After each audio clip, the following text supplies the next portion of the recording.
Les semaines se succèdent et nous ne voyons rien venir.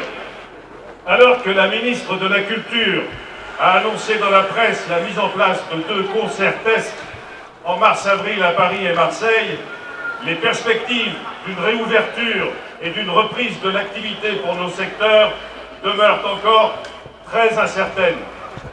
Nos professions sont à l'arrêt pour une longue durée encore, et la reprise de nos activités interviendra dans tous les cas de manière très dégradée.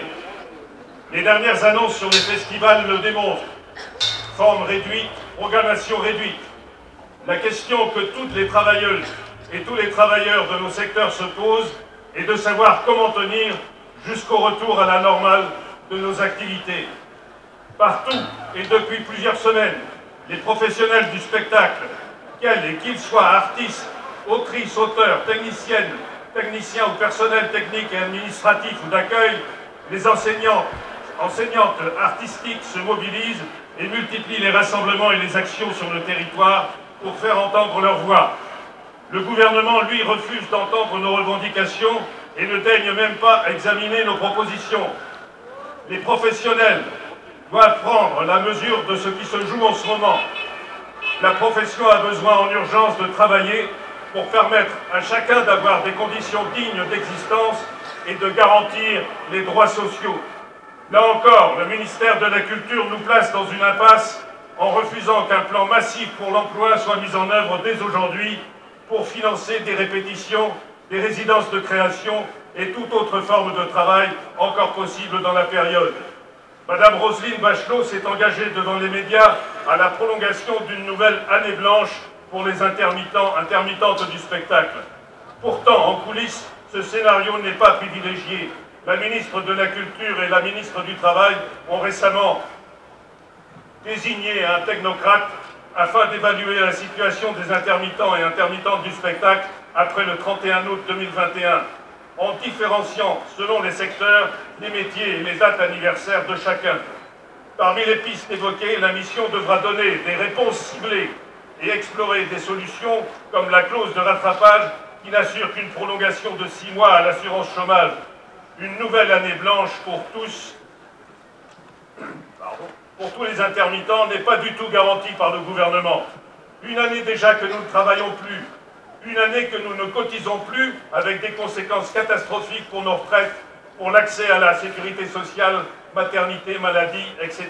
et pour nos institutions sociales, Centre médical de la Bourse, Audience, Abdas. Le gouvernement doit réagir. Pour nous, il n'est pas question de résilience ni de printemps inexorable. Nombreuses et nombreux sont encore les artistes-auteurs qui n'ont pu bénéficier des aides du plan de relance. Les critères d'éligibilité du Fonds de solidarité doivent évoluer pour permettre l'accès à tous les artistes-auteurs qui n'ont pu générer de revenus suffisants en 2019 et 2020. De la même façon, les aides sectorielles doivent être recalibrées et déployées pour permettre de couvrir tous les artistes-auteurs. Depuis le début de cette crise, l'enseignement artistique intervient dans des conditions dégradées. Il est urgent que l'enseignement de la danse, par exemple, reprenne en présentiel. Pour autant, la poursuite des enseignements nécessite la mise en place de conditions sanitaires optimum avec un protocole adapté, protocole qui est attendu par la profession depuis maintenant le mois de décembre. Les conditions actuelles d'exercice de nos métiers ne sont plus acceptables. L'alternance télétravail présentiel depuis 1 an est épuisant et les enseignantes artistiques n'ont pas eu de prime d'équipement informatique comme dans l'éducation nationale, alors que l'investissement de leur matériel à leur charge est lourd pour assurer cette continuité pédagogique. Cela doit changer.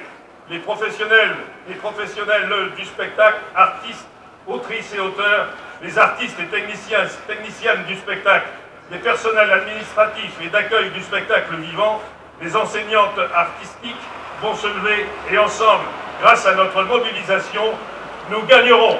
Merci. Eh ben, écoute, cette mobilisation, elle se veut intersyndicale et interprofessionnelle. On est là, on a eu à cœur de rassembler en cette date anniversaire du 4 mars, c'est-à-dire l'interdiction des concerts à plus de 5000, à une jauge supérieure à 5000 personnes, de rassembler l'ensemble de la profession, à savoir des indépendants, des patrons et aussi des annexes 8 et 10 évidemment, puisque le secteur c'est 60% d'indépendants, 60% d'annexes 8 et 10, 20% d'indépendants. et 20% de régime général. L'avenir est plus qu'incertain, notamment au niveau de l'année blanche, où on n'a aucune certitude sur le prolongement de cette année blanche. Parallèlement à ça, à la reprise, l'ensemble de la profession ne pourra pas retravailler, notamment avec le format de concert qui est annoncé à 100 000 personnes. Malheureusement, tout le monde ne pourra pas retravailler, donc il faut tout de suite anticiper sur ce prolongement de cette année blanche. Et à l'heure actuelle, le gouvernement est complètement sourd à tout ça.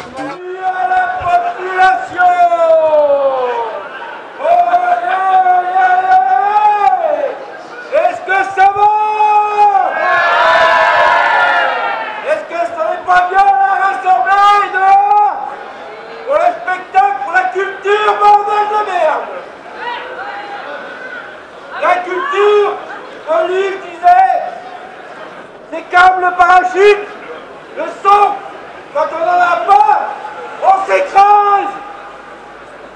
Eh ben non, cher Zéna, non, non, on ne s'écrasera pas. Nous le peuple, nous les artistes, nous les techniciens, nous continuerons de créer, nous continuerons de partager, de rêver, de s'amuser.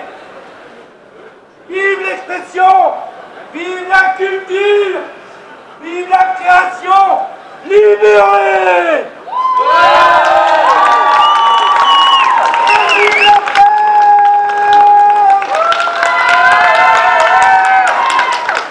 Eh bien écoutez, cette mobilisation aujourd'hui sur Brest, on sait qu'il y en a partout en France. Pour réclamer la réouverture des salles de spectacle, des restaurants, des festivals. Voilà, on a besoin de s'enrichir, autre que par la télé, voir des spectacles, faire travailler les gens aussi, qui tournent autour de tout ce qui est artistique, les artistes, les preneurs de son, les techniciens et autres.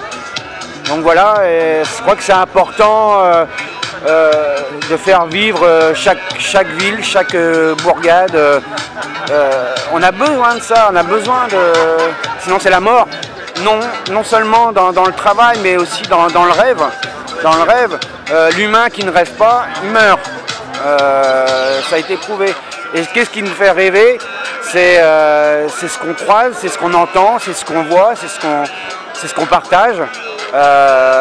C'est ce qui nous surprend, et rien de tel que les spectacles pour ça.